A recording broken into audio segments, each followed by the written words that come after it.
Brekkukotsannál, 8. kapítuli, Miðloftið. Það myndi æra óstöðugan að segja frá gestum Garðibar í Brekkukoti, en það myndi sú bók sprengja prentsmiðjur á Íslandi. Ég skal þó segja hér frá fáum einum og ekki fleiri en svo að ég geti talið þá á fingrum mér. Einkum þeim sem með nokkrum hætti koma við annál minn. Mun ég nú upphefjast með því að telja þá byggðu miðloftið. Síbrakandi stiga grey með 7 rímum tengdi göngin við miðloftið hjá okkur. Það var hér sem ég átti heima og mínir fóstbræður. Miðloft þetta var 2 stafgólf og þiljað af í báða enda. Við vorum í rauninni nokkurs konar fordýri þeirra sem byggðu austri og vestri á loftinu, svo og allra sem fóru upp og ofan stigann. Þegar afi minn gekk ekki úr rúmi fyrir gestum, svaf hann í þeim hluta loftsins sem vissi mót suðri, en reyndar var kallað vestri. Annars lá hann á netabunka út í skemmu, það þótti honum ekki orða vert. Oft var fullt hjá okkur í stofu. Marg ásett austri og vestri, sofið á göngunum, sofið í bæjardyrum. Stundum í haustferðum, þegar mannflest var, þá hóluðu gestir sér niður bæði í skemmunni og á heiloftinu. En á miðloftinu lágu þeir einir sem heita máttu fasta gestir í Brekkukoti. Fyrir utan mig voru 3 næturgestir aðrir, ef ég mætti svo að segja, sem töfðu eigi all skamma stund þar á miðloftinu. Að minnstakosti man ég ekki fyrr til mín sjálfs en þeirra. Við, þessir 4, vorum 2 rúm. Rúmin voru naglföst við vegginn undir súð en sameiginlegur höfðagafl í báðum. Og yfir höfðagaflinum var gluggi með rúmlega lóastóri rúðu gerður í torfþekjuna og út þennan glugga sást 1 puntstrá og 1 stjarna. Undir súðinni á móti var loftslúkan, hún gaf dálítið gólfrými til viðbótar þegar hún var aftur. Og svolítil afþiljuð kompa eða kómenta til hliðar við uppganginn og fyrir henni hurðarnefna sem þó féll sjaldan að stöðum. Í þessari kompu var rúm, bekkur og 3 fótur. Hér voru stundum látin gista hjón, ellegar menn sem voru mjög digrir, svo heilsulausir menn eða geðbilaðir, ellegar konur sem þurftu að ala barn eða deyja, og aðrir þeir af nokkrum sökum þurftu að vera einsamlir. Ég í hópi þeirra manna sem voru í heiminn bornir í þessari kómentu, að því ég hef frétt. Nú mun ég segja nokkur deili á 3 næturgestum, félögum mínum þar á miðloftinu. Skal fyrst frægan telja Kaptein Sáluga Haagensen, öðru nafni Jón Hákonarson frá Helgafelli, breiðfirskan mann. Kapteinn Haagensen var nú aldinn að árum. Ljós heimsins hafði hvatt þennan mann að mestu því hann var næstum blindur. Hann hafði eins og margur haft spurnir af því vestra á land hversu mikill og ágætur gististaður væri í Brekkukoti. Og þegar aldur færðist yfir hann, gerði hann ferð sína að vestan þegar erinda að gerast þar fletgenginn maður. Hann var ekki aðeins sjóndapur maður, heldur gigtveikur og vafalaust haldinn fleiri kvillum sem hann talaði þó aldrei um. Mér er sagt hann hafi lagt með sér jarðarpart sem próventu þegar hann gerðist kararmaður á miðloftinu í Brekkukoti. Kafteinn Haagensen var einn sannastur fornmaður sem ég hef þekkt mína daga. Hann var kominn af prestum, sýslumönnum og skáldum. Við vorum rekkjunautar frá því ég man til mín. Hann var stórbrotinn í viðræðum. Aldrei talaði hann við mig öðruvísi en fornmaður við annan fornmann. Öll hans umræðu efni voru hafin yfir hundagslega smámuni og tilviljanir. Kafteinn Haagensen sat á rúmi sínu og vann hrosshár. Hann hafði mikil útispjót og margs konar tilburði með að útfega sér þennan efni við. Hárið táði hann í höndunum, kemdi í vöndul, festi vöndulinn með al á rúmstólpan til fóta hjá sér og spann síðan hrosshárið á snældu úr vöndlinum. Loks brá hann úr þessu reipi eða gjarðir með því að festa reipisfitinni rúmmarann. Ég hafði þann starfa að tína saman það hrosshár sem fór á gólfið hjá honum vegna sjóndepru. Jón þessi Hákonarsson var nefndur Kafteinn Haagensen af þeim sökum að hann hafði fyrir margt löngu haft með höndum þann starfa að leiðbeina dönskum sjómælingaskipum á Breiðafirði. En skipaleið er vandrötuð og tor sigld ókunnum á þeim slóðum.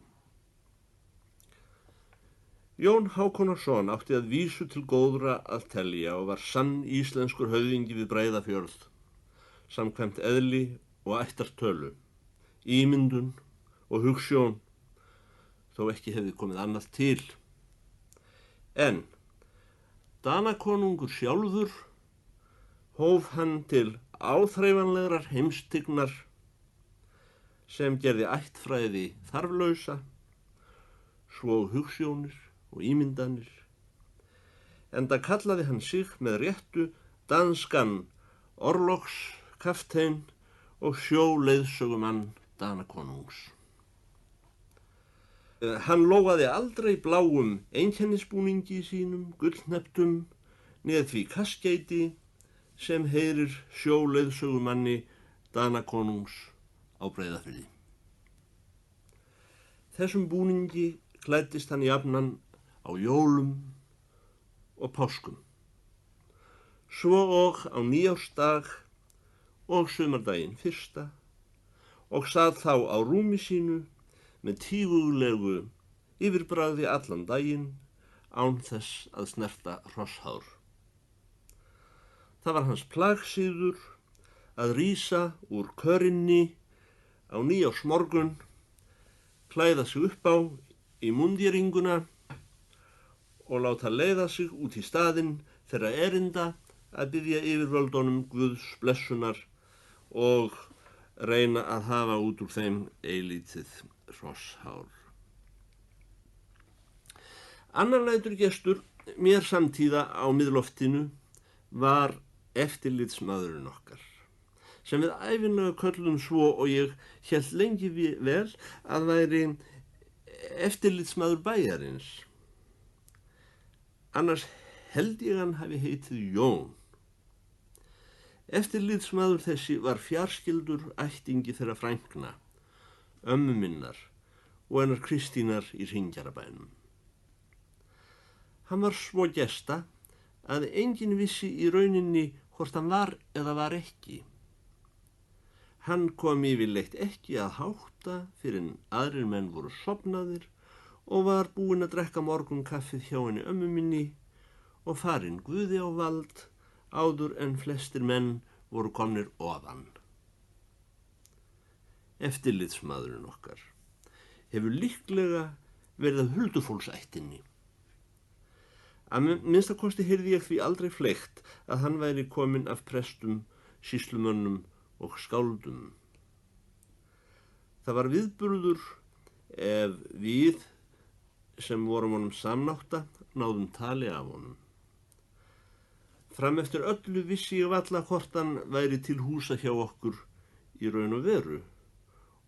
Og þó, pungarnir hans tveir lágu á hillunni fyrir ofan rúmið þegar ég var lítill, annar fullur með neftóbak, hinn með gull.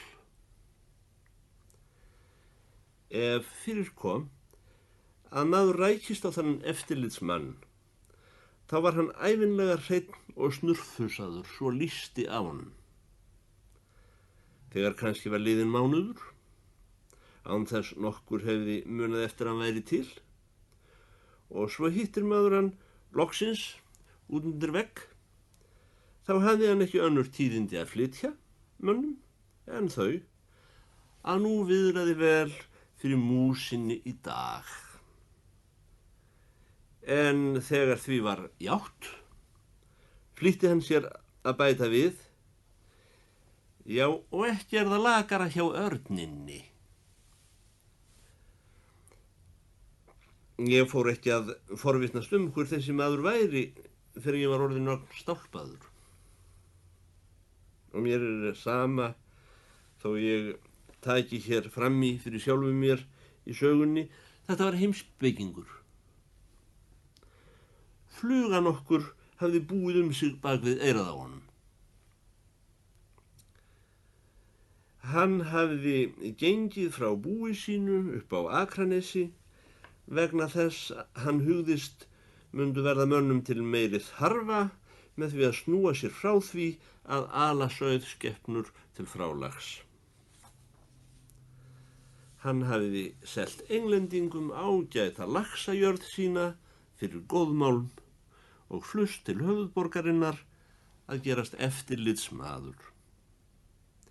En í pungum þessum tveim stóðu hlið við hlið upp á syllunni fyrir ofan rúm hans, gerðist með sínum hætti annáll þessi hér ritast.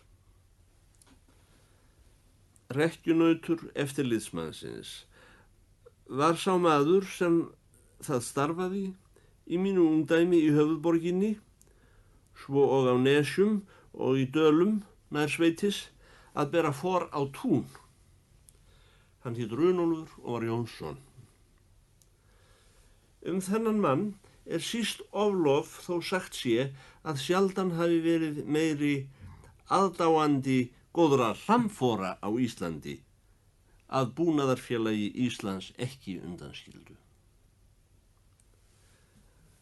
Runólfur Jónsson var einnig kominn út af prestum, sýslumönnum og skáldum, en þó var hann einkum og sér í lagi skildur einu því ágætasta konferensráði sem verið hefur hér á landi. Ættgauki sína rakti hann þó ekki í hversdagslegri viðræðu við menn, en þegar hann hafði í staupinu, það kallaði hann að eignast herskip. Þá fór hann niður í bæ og prédikaði konferensráðið á tröppum prestaskólans, ellegar á stéttinni fyrir framan Guðmundsens búð. En því miður voru þar einatt þeir áherendur nær síst kipptu sér upp við göfugt ætterni manna. Runólfur Jónsson var skútukarl og hefði verið meira en 30 ár á skipum Guðmundsens búðar. En nú var búið að reka hann í land fyrir fullt og fast, af því það var saltbruni í augunum á honum. Hann var orðinn það sem afi minn kallaði uppgjafa dómini frá Guðmundsen. Obbinn af tekjum Runólfs meðan hann var til sjós hafði farið í að borga sektir fyrir að koma of seint til skips. Aftur á móti hafði hann á 11 árum, eins og ritaðir hér að ofan, lagt fyrir sig að tæma bændum forir í bæ og nágrenni. Forir höfðu frá öndverðu staðið opnar og óvarðar fyrir bæjardyrum manna á Íslandi eins og tíðkast til sveita á Frakklandi. Drukknuðu þar fleiri Íslendingar en í öðrum sjó, að undanskildu úthafinu. Féll þannig hver sjórinn öðrum skæðari í hlut Runólfs Jónssonar. En á þessum árum höfðu þau tákn tímanna gerst í höfuðstaðnum til vonandi, svo og á Seltjarnarnesi, að fullhugar í bændastétt höfðu látið gera steinsteyptar þrær í stað fora á búum sínum. Þessar nýtísku þrær dáði Runólfur Jónsson umfram aðrar smíðar sem samdar höfðu verið í veröldinni hans daga. Taldi hann góða hlamforir, ýmist til fróðár undra, ellegar kraftaverka. Það var ánægja hans, sem ekki varð metin til fjár, og uppbót fyrir margt sem hann hafði orðið að fara á misviðum dagana, að fá í elli að bera for á tún úr þessum óviðjafnanlegu meistaraverkum nútímans. Runólfur var venjulega drukkinn 4 sinnum á ári og þá jafnan nokkrar vikur í senn. Þess á milli var hann ódrukkinn. Það var oftast nær eftirlitsmaðurinn, rekkjunautur hans, sem studdi hann til að eignast herskip.